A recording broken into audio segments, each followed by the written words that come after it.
우리의 삶을 믿음으로 디자인하라. 오늘 본문의 말씀을 보니까 부르심을 입었다 이렇게 말씀을 합니다. 목회자로 부르심을 받았고 또 성도로서 부르심을 우리가 받았습니다. 아멘. 바울사도는 이렇게 부르심을 받은 자들에게 하나님의 말씀을 전하는 거예요. 하나님의 말씀은 믿는 자들에게 전해지는 것이지 믿지 않는 자들에게 하나님의 말씀이 선포되지 않습니다. 왜? 하나님의 말씀은 택한 자들만 들을 수 있도록 하나님이 비밀로 담아 놓으셨기 때문에 믿는 자들만 그 말씀을 듣고 하나님의 뜻을 분별할 수 있게 되는 것입니다. 아멘. 아브라함도 부르심을 믿고 나왔지만 인생의 역경을 참 혹독하게 겪게 됩니다. 내가 하나님의 부르심을 받았다는 것은 잘못 생각하면 내가 목사가 됐다는 거야. 그러니까 나는 부르심을 입어서 목사가 됐어. 그러니까 내가 지금서부터 기도 열심히 해서 뭔가 이루어야 되겠다. 하나님은 그렇게 마음만 먹으면 그 사람에게, 그 목사에게 너는 목사가 아니라는 것을 금방 알게 해줍니다. 아브라함을 부르셨고 아브라함을 택하셨지만 하나님은 인생의 역경을 아브라함에게 혹독하게 훈련을 시키셨어요. 네가 기도해서 이루어지는 것이 있느냐? 네가 네 뜻대로, 네 경험대로, 네가 알고 있는 대로 무엇을 했다고 해서 하나님 앞에 그렇게 드렸다고 해서 이루어지는 것이 있느냐? 하나님은 이렇게 묻는 것 같아요. 그래서 결국 100세가 된 이후에 아들을 주잖아. 이 말의 의미는 뭐냐면 내가 하나님의 부르심을 받았고 내가 밤마다 기도했고 밤마다 정말 울부짖어 기도했다 할지라도 너는 내 정욕으로 기도한 거기 때문에 그것은 아무것도 아니다. 우리 하나님께서 100세에 이삭을 준 것은 왜 줬냐면 네 능력으로 얻는 것이 아니고 하나님이 줘야만이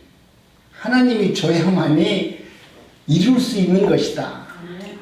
너는 전능하신 하나님 말씀만 바라보고 그 말씀을 믿기만 하면 너는 예수를 믿으면서 즐겁게, 감사하게, 행복하게 예수를 믿기만 하면 되느니라. 아멘. 그런데 우리는 내 노력으로 뭔가 얻으려고 기도하잖아요. 아브라함도 얼마나 기도했겠어요. 75세에 불러서 아들을 준다고 했으니까 주시옵소서 내가 볼 때는 한 25년을 부르짖어 기도했을 거야. 그런데 하나님 25년 동안 하나도 안 들어줬어요. 그리고 도저히 우리 인간으로서 할 수 없는 마지막 순간이 왔을 때 아들을 얻을 수 없는 그런 상태가 됐을 때 하나님은 하나님의 능력으로 내가 너의 하나님이니라. 네가 하고 있는 모든 것은 하나님의 내 뜻대로 되는 것이지 네 기도한다고 해서 모든 일이 바뀌는 것은 단 하나도 없다 라는 것을 이야기합니다. 다윗도 하나님의 기름을 부으심을 받고 택함을 받았어요. 택함을 받으면 얼마나 좋아요. 금방 왕이 될 줄 알았잖아요. 근데 왕이 될 줄 알았지만 사울에게 도망만 다녀요. 압살롬에게 죽을까 염려해서 미친 척하면서 살아가요. 하나님 왜 나를 불러놓고 이렇게 고통스럽게 만들어요? 불렀으면 뭔가 좋은 것을 줘야 되는데. 열심히 기도했어요. 열심히 살려고 노력했어요. 헌신했습니다. 그러나 하나님은 다윗의 그런 기도를 들은 것이 아니라 하나님이 어떻게 다윗을 이스라엘의 왕으로 만들었는지 하나님을 주목하게 만드는 거예요. 오늘 저와 여러분들도 여러분이 어떻게 살아왔느냐를 바라보지 마시고 하나님이 오늘 어떤 일을 행하실지 그 일을 행하시는 것을 보시고 감사하시기 바랍니다. 아멘. 다니엘과 에스더는 죽음의 문턱을 이루 말할 수 없이 고난 속에 당했습니다. 그들은 이 고난을 당하면서도 자신의 그 마지막 영광을 바라보는 것이 아니라 삶을 믿음으로 순종하는 멋진 인생으로 우리 하나님께서 디자인해 줄 것이라고 하나님을 믿었어요. 내가 기도해서 내가 믿음으로 내가 멋지게 기획한 것을 하나님이 그렇게 이루어준 것이 아니라 오늘 우리가 하나님이 아름답게 만들어 놓은 그 디자인 속으로 내가 들어가야 돼요. 내가 그렇게 만드는 것이 아니에요. 내가 아름다운 인상을 만드는 것이 아니고 내가 그렇게 복된 것을 만드는 것이 아니라 하나님이 만들어 놓은 가장 거룩하고 복된 곳으로 내가 내 믿음을 가지고 그곳으로 들어가야 돼요. 아멘. 그래야 하나님께서는 나를 아름다운 인상으로 만들어 주는 것입니다. 여러분, 하나님의 뜻을 위해 부르심을 받았다면 저와 여러분들은 믿음의 삶을 위해서 먼저 순종하는 법을 배워야 돼요. 그래야 하나님께서 오늘 우리를 멋진 인생으로 만들어 주는 거예요. 아브람도 불렀는데 아브람이 불렀을 때도 그 아브람은 하나님 앞에 순종한 것이 아니잖아요. 심심하면 하란으로 들어갔고 심심하면 부인도 팔아먹고 심심하면 싸우기도 했고 나름대로 온갖 방법을 다 동원했지만 하나님은 그럴 때마다 아브람의 삶 속에서 응답을 해주지 않았습니다. 여러분, 오늘 우리는 하나님의 은혜 가운데 순종이라는 말이 얼마나 거룩하고 얼마나 위대한 말인가를 기억해야 됩니다. 여러분, 이 순종을 한다는 것은 내가 온전히 기다리고 인내할 수 있어야만 가능한 것입니다. 하나님 앞에 순종을 한다 하지만 여러분 온전히 기다리지 못하고 인내하지 못하면서 순종한다는 것은 말이 되지 않습니다. 내가 정말로 하나님 말씀 앞에 순종합니다. 하나님 뜻이 이루어지기를 원합니다. 그러면 여러분 온전히 기다리고 묵묵히 인내하면서 감사하면서 찬양하면서 기다리는 것입니다. 아멘. 즉 부르심에 대한 순종은 곧 나의 힘으로 되는 것이 아니라 오직 하나님께서 내게 주시는 은총이고 능력입니다. 그 순간이 되게 온다면 내 자아를 죽일 수밖에 없어요. 나라는 존재를 내려놓고 하나님의 말씀을 믿음으로 받아서 하나님이 디자인한 그 세상으로 순종하면서 나갈 때, 그 길을 따라갈 때 하나님의 뜻과 하나님의 역사가 이루어지게 되는 것입니다. 아멘. 여러분, 세상에도 많은 사람들은 창조하는 사람들이 많습니다. 자기들 마음속으로 디자인한 사람은 내가 만든 세상은 이렇게 만들 것이다. 내가 만든 상품은 이렇게 만들 것이다. 나름대로 준비를 하면서 그렇게 용도에 따라서 만들 겁니다. 하나님도 세상을 창조하실 때 이 세상은 하나님의 나라로 어떻게 만들어야 되겠다라고 하나님은 이미 창조해 놓으셨고 그 뜻대로 하나님은 지금 이끌어 가고 있는 것입니다. 여러분, 나라는 존재도 하나님이 이미 창조하실 때 거저 오늘 갑자기 우연히 이 땅에 태어난 것이 아니라 나로 하여금 천국에 있는 나로 하여금 네가 세상에 나가서 어떻게 살고 어떤 인생으로 살아갈지 주님께서는 택하시고 지명하셔서 오늘 우리를 세상으로 보내주셨어요. 그렇기 때문에 저와 여러분들은 하나님의 그 창조의 원리에 따라서 순종하면서 나갔을 때 하나님은 나를 이 땅에 보내신 것도 우연히 보낸 것이 아니라 이미 만세전 세상을 창조하기 이전부터 나에게 어떤 명령을 주시고 어떤 일을 하기 위해서 오늘 내게 이곳으로 보내주셨다. 여러분이 그런 거룩한 생각이 믿음으로 받아지면 여러분이 살아가는 이 땅이 얼마나 소중하고 또 여러분이 처해 있는 이 환경이 얼마나 아름답습니까? 내가 고난을 당해도 하나님이 만세전에 나를 이곳으로 보내서 눈물 뿌려 기도하게 하고 이곳으로 보내서 온갖 고통과 고난 중에 나를 집어넣어서 나를 통해서 하나님의 나라가 어떤 나라인가를 보여주기 위해서 나를 지금 쓰임으로 사용하고 있는 것이라고 여러분이 깨닫고 있다면 여러분은 삶 속에서 진액이 나오는 진지한 마음으로 삶을 대하게 될 겁니다. 아멘. 여러분이 창세전에 나를 택하고 나를 지명했다라고 하는 하나님의 이 진리의 말씀 앞에 순종이 안 되니까 왜 나에게 이런 일이 일어납니까? 라고 이야기하는 것이지, 그런 일은 이미 하나님이 만들어 놓으셨다라고 하잖아요. 그것을 통해서 하나님의 뜻을 알게 하시고 하나님의 일을 행하시려고 그런 것을 준비해 놓았는데, 오늘 우리는 그런 일이 있을 때마다 하나님 나에게 왜 이런 고난을 주세요? 이 고난을 물리쳐 주시고 나한테 복 주고 복 주고 복 주세요. 이런 기도잖아요. 여러분, 그런 문제가 올 때마다 오히려 하나님, 내가 이 시험을 당하지 못하니 하나님의 은혜를 주셔서 내가 당하는 이 고통 가운데도 나도 바울처럼 찬양할 수 있도록 만들어 주시고, 바울처럼 기뻐할 수 있도록 만들어 주시고, 그럴수록 내가 전도할 수 있는 은혜를 내게 부어 주시옵소서. 아멘. 하나님 어떤 기도를 해주겠어요? 복 주고 복 주고 복 달라고 하는 기도를 들어주겠어요? 하나님의 뜻을 이루겠다라고 하는 그런 기도를 여러분 들어주시겠어요? 오늘 이와 같이 저와 여러분들은 하나님의 은혜 가운데 지금 우리 대한민국을 바라보면서 여러분이 느끼시는 삶은 어떤 것입니까? 지금 대한민국은 코로나19가 위기라고 말할 수는 없습니다. 사람이 개개인의 심령 속에 의심과 불안과 판단으로 가득 차 있어서 서로를 미워하고 불신하는 마음이 우리 대한민국 국민들에게 지금 꽉 차 있습니다. 코로나19가 천재이든 인재이든 대한민국 안에서 이루어지는 모든 것을 가만히 들여다보면 서로 절망하고 서로 정죄하고 절망의 늪에 빠져서 서로를 정죄하는 모습으로 보이는 것입니다. 만약 여러분이 이것을 하나님의 뜻으로 바라보고 이 세상이 지금 그렇게 돌아간다라고 생각하면 여러분은 무엇을 해야 됩니까? 이것은 성경을 보면 간단합니다. 성경을 보면 지금 이 시점 이렇게 서로가 분란이 일어나고 서로를 미워하고 이렇게 모든 질병이 창궐했을 때 우리 인간이 할 수 있는 것이 무엇인가? 성경은 똑똑히 우리에게 기록해 놨는데, 그렇게 많은 목사들과 많은 성도들은 어찌해서 그 하나님의 말씀을 찾아보지도 않고 그 말씀 앞에 여러분 무릎을 꿇지 못할까요?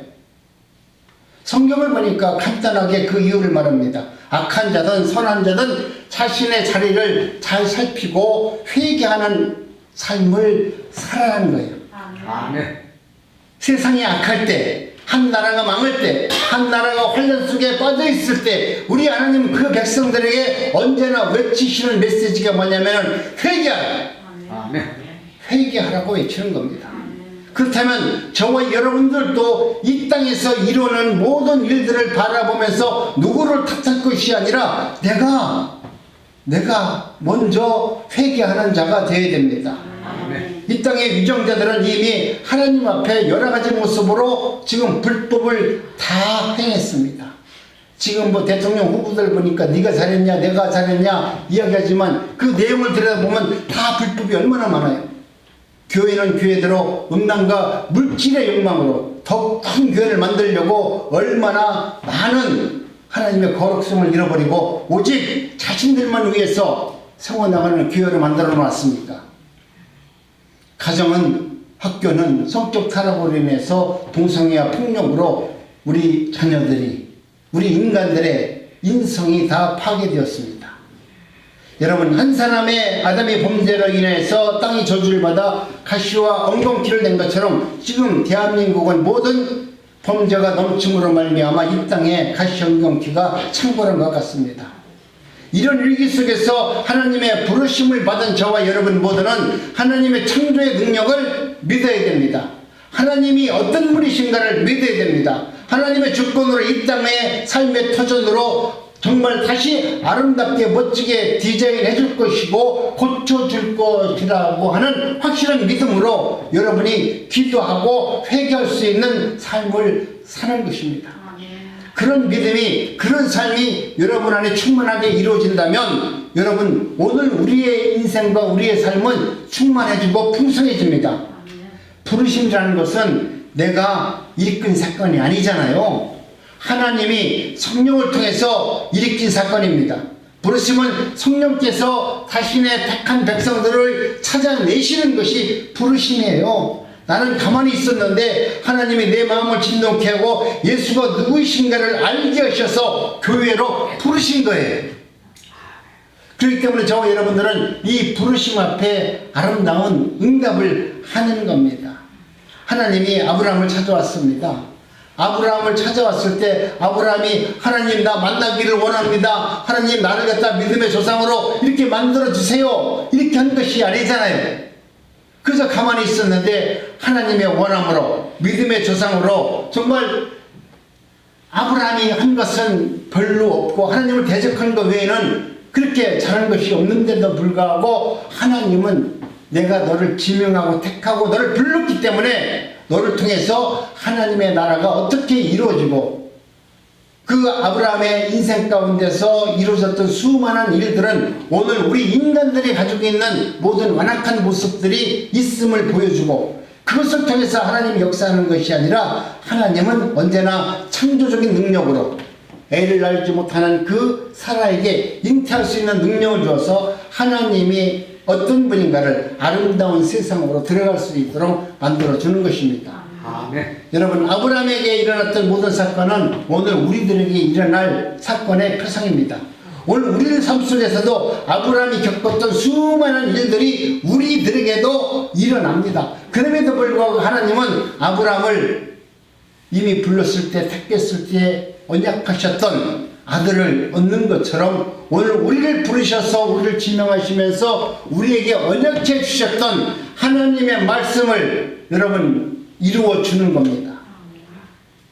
약속이라는 것은 이루어진 것이 아니잖아요. 앞으로 이루어질 것들을 약속이라고 말합니다. 여러분은 이미 언약을 받았다라고 하면 그 언약의 말씀을 붙들고 감사하면서 기도하는 것입니다. 때에 따라서 나는 그 언약을 잊어버릴 수 있어요. 그런데 하나님은 내게 언약하신 그 언약은 하나도 잊지 아니하시고 하나님의 뜻이 되었을 때 하나님의 영광을 받을 수 있을 그 순간이 오면 우리로 하여금 하나님의 영광의 도구로 쓰임을 받게 하는 것입니다. 아멘. 오직 부르시고 창조하신 하나님 뜻만 무엇인가를 오늘 우리들에게 알게 해 주는 것입니다. 우리는 다 죄 아래에서 태어났습니다. 그래서 원래 진노의 자식이라고 말합니다. 죄 아래에서 우리가 태어났다는 것은 저주를 받고 태어난 몸이라고 말하는 겁니다. 저주를 받았다는 것은 뭡니까?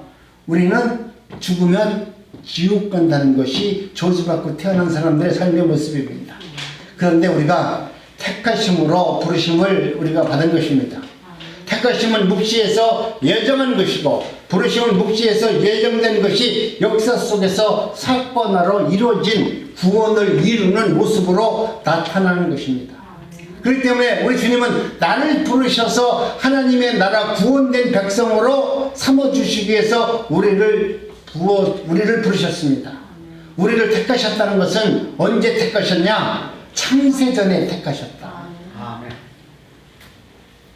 얼마 전에 택한 것이 아니고요. 30년 전에 내가 예수를 믿었기 때문에 30년 전에 우리 예수님이 나를 택한 것이 아니고요.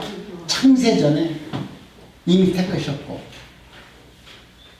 오늘 우리를 부르셨다는 것은 30년 전에 나를 부르셨고 어떤 분은 10년 전에 부르셨고 어떤 분은 오늘 부르실 수 있습니다. 여러분 오늘 우리는 이와 같이 하나님의 은혜 가운데 아름다운 믿음으로 응답하는 자가 복이 있습니다. 하나님이 미리 아신 자들로 그 아들의 형상을 본받게 하시려고 미리 정하시고 정하신 그들을 부르시고 부르신 그들을 의롭다 하시고 의롭다 하신 그들을 영화롭게 하셨느니라. 이것이 성경의 본질이에요. 이 말씀이 우리 구원에 이르는 모든 요정이 이 말씀 안에 다 들어있어요. 하나님은 미리 아신 자들을 창세전에 불었던 만났던 내가 너를 이 땅으로 보냈던 그들을 하나님은 아시고 그 형상을 찾아서 미리 정하시고 정하신 그들을 부르신다고 하잖아요. 성령을 통해서 부르시고 성령을 통해서 내가 전혀 의롭지 않은데도 우리 하나님은 내가 너를 이 땅에 보낼 때 나는 너를 거룩한 자로 만들겠다라고 언약하신 그 언약대로 나를 의롭다 하시고 의롭다는 그들을 영화롭게 하나님의 영화로운 자녀로 만들어 주시겠다. 이 말씀이 얼마나 위대한 말씀이에요. 이 말씀을 묵상할 때마다 여러분 얼마나 행복해요. 이미 창세전에 나를 기억하시고 나를 의롭지도 않은 의롭다고 만들어 주셔서 나를 거룩한 백성으로 만들어서 천국에 들어갈 수 있는 은혜를 베풀어 주신다. 하나님이 다 하셨다는 거 아니에요? 미리 하시면 창세전에 있었던 일이고 부르심은 현재 오늘 이 순간에 일어날 수 있는 일들이고 영원로움은 앞으로 장차 우리를 영원로운 하나님의 거룩한 백성으로 만들어 주겠다라고 하는 말씀이니 여러분 이 말씀 한 구절만 여러분이 알고만 있고 이 말씀을 붙들기만 하더라도 얼마나 행복한 인생으로 삽니까? 성도의 구원이라는 것은 즉흥적으로 일어난 사건이 아니고 이미 창세전에 이렇게 이루어 놓은 겁니다. 역사는 창세전에 예정된 것들을 오늘 우리들의 몸으로 지금 나타나게 하는 겁니다. 그 역사 속에서 내가 지금 오늘은 목사로 일을 쓰임을 받는 거야. 우리 김명선 선교사님은 교회에서 찬양을 부르는 아름다운 찬양 사력대로 부름을 받는 거예요. 이것은 이미 하나님이 그렇게 하시겠다라고 예정을 하셨어요. 하나님이 그렇게 예정을 안 했으면 과연 이 김영애가 목사가 될 수 있을까요? 안 될 거야. 내가 볼 때 전혀 불가능해요. 있을 수 없어요. 하나님이 택하지 않았다면 이 죄인이 어떻게 하나님의 말씀을 전하는 목사가 될 수 있을까요? 저는 이 말씀을 전하면서 이 말씀을 준비하면서 역시 하나님은 위대하시다. 아멘. 어떻게 이렇게 말도 안 듣고 어떻게 내 멋대로 살았고 내 뜻대로 내 고집대로 완악하게 살았던 나를 이렇게 붙들어 가지고 아무것도 재미도 없는 이 하나님 말씀대로 살도록 나를 붙들어 놨느냐. 그런데도 더 위대한 것은 어떻게 해서 내가 놀러 다닐 때 그렇게 좋았는데도 지금은 성경을 보는데도 왜 이렇게 즐겁냐. 이게 기적이라고 생각을 해요. 아멘. 이게 하나님의 부르심에 여러분 아름다운 응답이라고 생각을 해요. 아멘. 그래서 우리는 이 부르심은 구원의 때와 기한은 우리 하나님께서 정하신다. 내가 하나님 이제 사업 그만두거나 목사 되려고 해서 된 것이 아니잖아요. 이 모든 때는 하나님이 급하게 기억하시고 하나님의 뜻대로 이뤄가는 것입니다. 어떤 사람은 모태에서 부르셨고 어떤 사람은 청년기에 부르셨고 어떤 이는 지금 황혼기에 인생의 끝자락에서 하나님의 부르심을 받게 됩니다. 부르심을 여러분 받았다는 것은 예수님을 믿을 수 있는 믿음을 받았다는 거예요.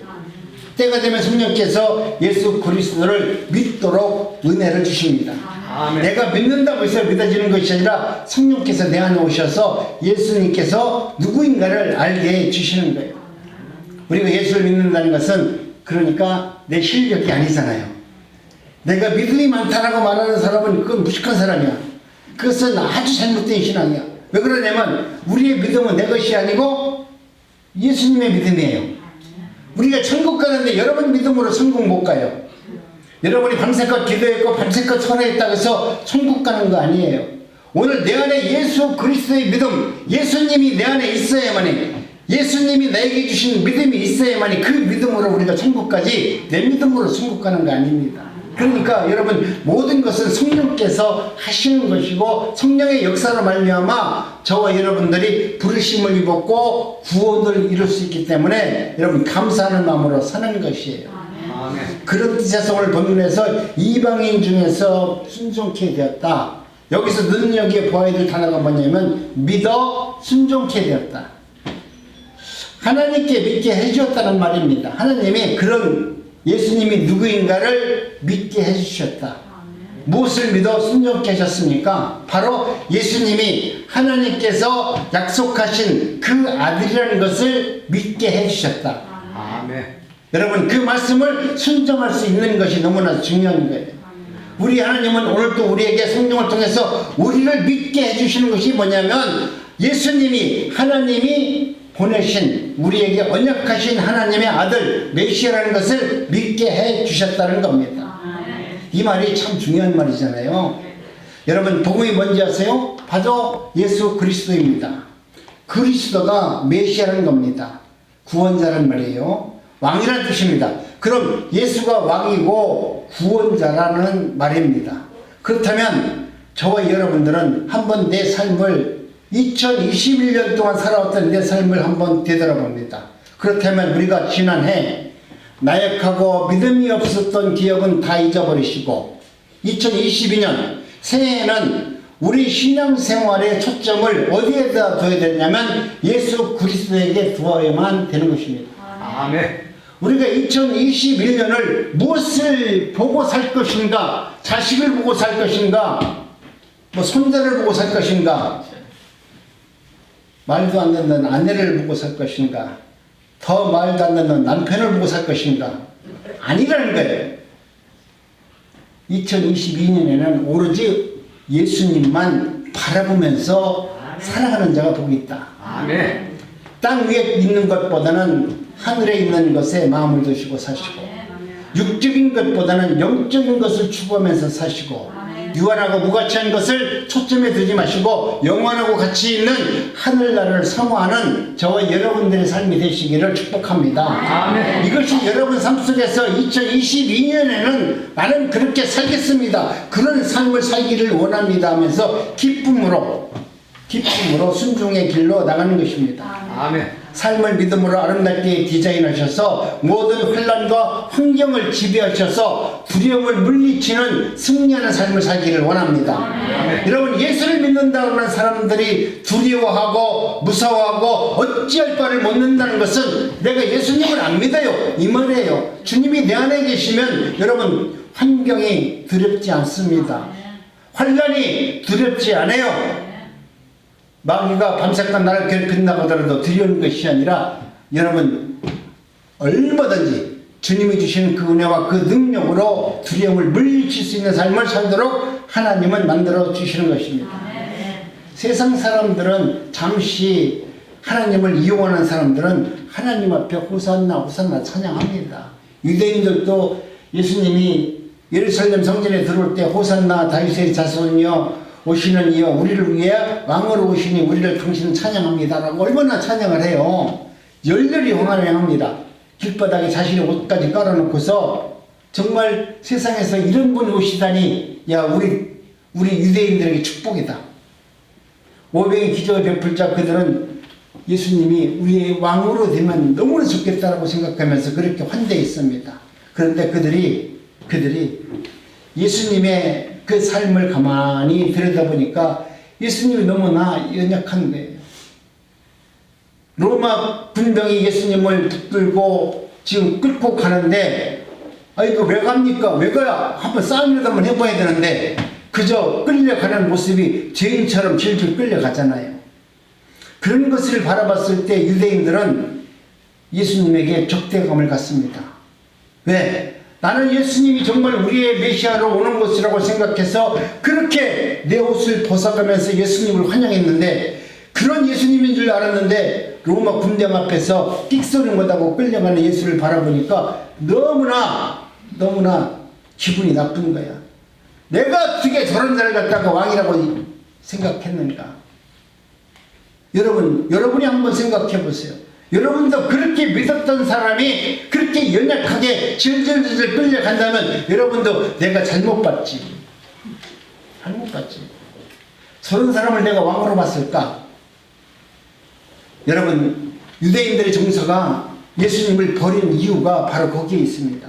오늘 우리는 유대인들이니까 나쁜 놈들이니까 예수를 버렸겠다 하지만 여러분, 내면 속으로 들어가면 유대인들도 예수님이 메시아가 되기를 얼마나 원했겠어요. 그런데 결국 와가지고 예수님은 한마디로 세상의 권력 앞에 처저히 무너져 내려가는 모습을 바라보면서 그들은 예수님을 메시아라고 믿는 것은 수치다, 부끄럽다, 애통하다 이렇게 생각합니다. 이런 예수가 그리스도로 믿는다는 것은 유대인들에게 수치 중에 수치라는 겁니다. 그런데요, 바울도 그렇게 생각을 했어요. 그래서 다메섹에서 예수님을 만난 이후에 자신이 예수님이 누구인가를 다시 한번 얘기할 때 나는 예수가 이제는 부끄럽지 않다, 수치스럽지 않다, 내가 복음으로 말미암아 더 이상 부끄럽지 않다라는 것을 바울이 고백해요. 왜 부끄럽지 않다라고 생각하냐면 예수님을 만나기 전에는 예수님이 수치스러웠고 부끄럽고 괘씸했고 용서 못할 죄인이라고 생각했기 때문에 예수란 말만 들으면 부끄럽고 아주 화가 나는 거예요. 근데 내가 예수님을 만나고 나니 그 예수님이 누구인 걸 깨닫고 나니 이제는 복음이 예수님이 부끄럽지 아니하노니 이렇게 말하잖아요.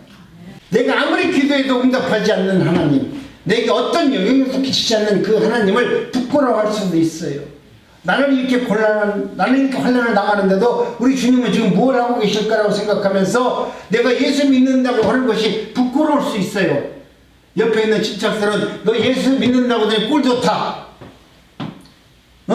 그렇게 저런 걸 멸시하면 나도 예수 믿는 것, 예수라는 그 이름 자체가 부끄러울 수 있어요. 그럼 내가 예수를 못 만난 사람이죠. 바알과 같이 예수를 만났다면 내 주변에 있는 사람이 너 예수 믿었는데 꼴이 그 모양이다 그렇게 이야기하더라도 여러분 감사하는 마음으로 맞습니다 라고 여러분 부끄럽지 않게 예수님을 찬양하고 예수님 앞에 복음을 증거하는 자로 여러분이 거듭났을 때 삶은 아름답게 우리 주님께서 디자인해 주는 것입니다. 아멘. 우리 하나님의 능력이 없어서가 아니라 구원이란 세상에서 우리 하나님이 나를 빼내어 주는 것입니다. 구원 속엔 세상에 성공이 없어요. 예수 믿으면 뭐 잘되고 성공이라고 얘기하지만 여러분 구원이라는 그 안에는 우리 인간의 성공이 없다니까요.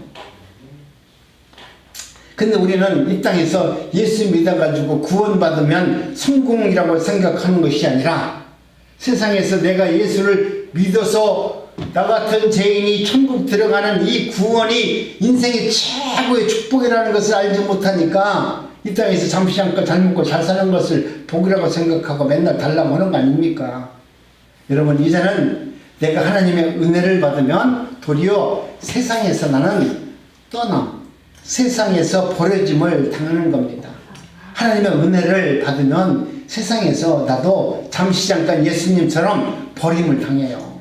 몸도 아프고요, 부도도 맞게 되고요, 사람들에게 서론과 멸시를 당하고요, 사람들에게 수치도 당하는 것입니다. 내가 예수 그리스도가 그렇게 당했다는 것을 오늘 우리들도 그렇게 하나님께서는 만들어서 할 수 있으면 그 일을 통해서 하나님이 누구이신가를 깨닫게 해주는 것입니다. 그래서 오늘 본문은 부르심을 입은 자들은 예수가 그리스도이심을 믿어 순종케 되었느니라. 내가 그렇게 환난 속에 있었는데 가만히 보니까 이제는 나를 부르셔서 그게 수치가 아니고 영광이고 하나님께서 내게 주신 인생 최대의 축복이라는 것을 알게 해주셨다. 믿어 순종케 되었다는 것은 하나님이 그 말씀대로 믿게 해주셨다. 내가 생각해보고 믿을 만한 것이 되어서 믿는 것이 아니라 하나님이 이제는 그렇게 모든 것을 믿을 수 있는 은혜를 허락해 주셨다. 아멘. 그러니 저와 여러분 예수를 믿는다는 그 믿음은 내 믿음이 아니고 하나님께서 내게 주신 놀라운 축복의 믿음입니다. 에베소서 2장에서는 이 믿음을 하나님의 선물이다 라고 말씀합니다. 하나님이 주셨기 때문에 선물이죠. 내가 기도해서 얻은 것은 선물이 아니잖아요. 그런데 나는 한 것이 없는데 하나님이 내게 선물로 믿음을 주셔서 구원을 이루시는 겁니다. 여러분 하나님께서 왜 우리에게 선물로 주십니까? 내가 하나님의 말씀을 믿지 못하니까 우리에게 선물로 주시는 겁니다. 예수님의 십자가는 인간으로서 도무지 믿을 수 있는 그런 사건의 일이 아닙니다. 인간의 상식으로 예수 십자가로 구원의 능력이 온다라고 이야기한다는 것은 그것은 전혀 맞는 이야기가 아니잖아요. 어떻게 힘없이 죽는 그 사람이 나의 구원자가 될 수 있습니까?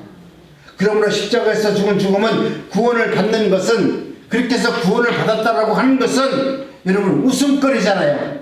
바울이 그걸 증명하잖아요. 너희들이 그 예수가 부활했다고 그렇게 헛소리하면서 지금 우리의 하나님을 조롱하고 멸시하니까 바울이 예수님의 추종자들을 다 잡아서 어떻게 해보려고 하는 거 아닙니까? 그러다가 예수님을 만나서 자신의 인생의 회개를 돌이키고 하나님의 뜻대로 살아가는 정말 택한 백성이 되는 것입니다. 그러니 저와 여러분들은 하나님의 은혜 가운데 고린도전서 2장에서 말한 바와 같이 십자가도는 세상 사람들에게 미련한 것이다 라고 얘기했습니다. 미련하다는 말은 어리석음, 비웃음거리라고 말합니다. 그래서 구원을 얻은 성도에게만 십자가가 구원의 능력이 되기 때문에 여러분 그 말씀을 들을 때마다 우리 마음속에 감동과 감격이 일어납니다. 나를 부르셔서 나를 구원해 주셔서 내 마음속에 하나님의 은혜를 충만케 하셔서 내가 환난을 이길 수 있는 능력을 넉넉히 주시고 물질이 없으면서도 그 물질을 다스릴 수 있는 삶을 내게 허락해 주셔서 사람과 사람 사이에서 많은 고통과 어려움이 있다 할지라도 정말 인격적으로 그 모든 것을 능히 감당할 수 있는 은혜를 베풀어 주시는 그 하나님을 찬양할 수 있는 자리로 나를 불러주신 것에 대해서 행복한 것입니다. 아멘. 여러분 순종이란 어떻게 들으면 내가 결정해서 따르는 말 같지만 실상은 그 반대라는 것을 알게 됩니다. 따르는 말 같지만 여러분 정반대라는 겁니다. 순종은 내가 하는 것이 아니고 믿음이 있을 때 하나님이 주시는 은혜로 순종을 하는 겁니다. 믿음이 내 안에 있을 때만이 순종이 가능해요. 여러분 순종하면 어려울까요? 힘들까요? 순종이라는 말이 어려운 것 같지만 사실은 주님의 은혜가 오면 세상 가장 쉬운 것이 하나님의 말씀에 순종하는 거예요. 하나님은 믿지 않는 자들에게는 이 순종이 너무나 어렵지만은 하나님의 은혜를 택한 하나님의 택한 백성은 하나님의 말씀을 들을 때마다 그 말씀 앞에 순종한다는 것은 너무나 쉬운 문제예요. 믿음이 생기면 또한 순종이 일어납니다. 순종이란 믿어지는 것을 삶으로 내가 그려내는 거예요. 하나님, 나는 하나님의 말씀을 믿습니다. 그러면 여러분은 그 믿는 믿음이 여러분의 삶 속에서 어떤 모습으로 아름다운 믿음으로 섬김과 나눔과 헌신과 주의 영광을 돌리는 모습으로 우리의 삶 속에서 드러나는 겁니다.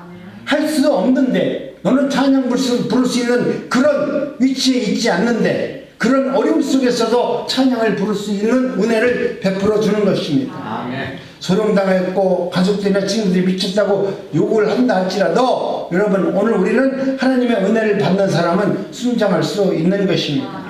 이처럼 부르심을 입은 자들은 구원은 부동적이고 확정적입니다. 하나님께서 내게 은혜를 베풀어 주신 것은 이처럼 이 모든 것을 하나님이 다 이루신 것입니다. 부르심을 입은 자들은 예수 그리스도의 부르심을 믿어 순종케 하게 하나님은 은혜를 주시고요. 우리 인생들은 멋진 인생, 승리하는 인생, 아름다운 삶을 허락해 주셔서 정말 하나님이 만들어놓은 아름다운 디자인 세계로 저와 여러분들을 초대하는 겁니다. 아멘. 하나님, 내가 그렇게 하겠습니다가 아니라 하나님이 만들어놓은 그 거룩한 세상으로 내가 들어가는 것이 내 인생을 아름답게 디자인하는 겁니다.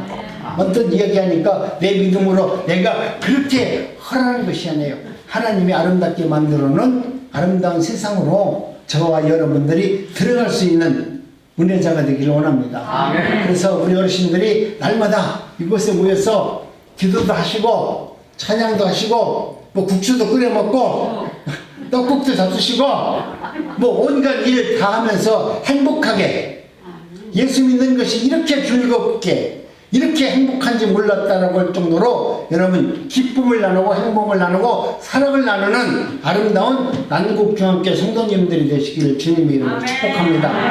기도합니다. 하나님 감사합니다.